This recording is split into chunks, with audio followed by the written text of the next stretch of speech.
తండ్రి స్తోత్రం నాయన. మెసుకుని పోయే సమయంలో జాగ్రత్తగా మాకు తోడుగా ఉంది ఏసయ్యా. స్తోత్రం నా తండ్రి స్తోత్రం నాయన. మేము ఆడుకునే సమయంలో జాగ్రత్తగా ఉండా ఏసయ్యా. స్తోత్రం నాయన తండ్రి స్తోత్రం నాయన. చుట్టుపక్కల బాగుండాలి చతురనైనా తండ్రి చతురనైనా సండే స్కూల్కి వచ్చే పిల్లకాయలు బాగుండాలి చతురనైనా తండ్రి చతురనైనా చర్చికి వచ్చే పిల్లకాయలు బాగుండాలి చతురనైనా తండ్రి చతురనైనా తండ్రి చతురనైనా. మా డాడీకి బాగా పడాలి చతురనైనా తండ్రి చతురనైనా. మా అవ్వకి కాళ్ళకి బాగా తగ్గాలి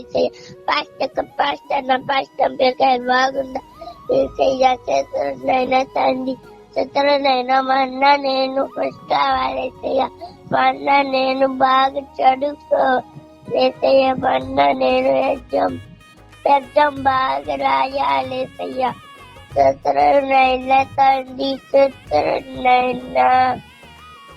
నైనా తండ్రి నేను అట్లే నువ్వు కూడా బాగుండాలి అతడు ఒక కడు పేదవాడు. ప్రతిరోజు మధ్యాహ్నం ఆయనకున్న అలవాటు 12 అయిందంటే చాలు మందిరానికి వచ్చేవాడు. ప్రార్థన ఎలా చేయాలో ఆయనకి తెలియదు, అలాగే మోకరించేవాడు.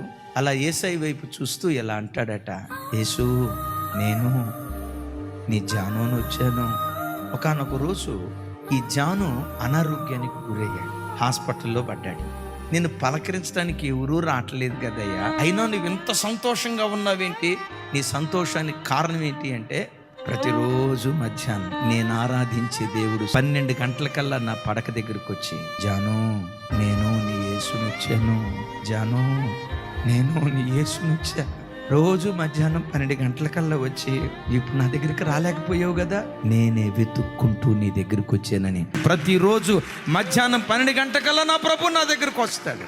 ఎవరున్నా లేకపోయినా ఆయన ఒక్కడుంటే ప్రపంచాన్ని జయించిన విజేతలుగా మనం మిగిలిపోతాం.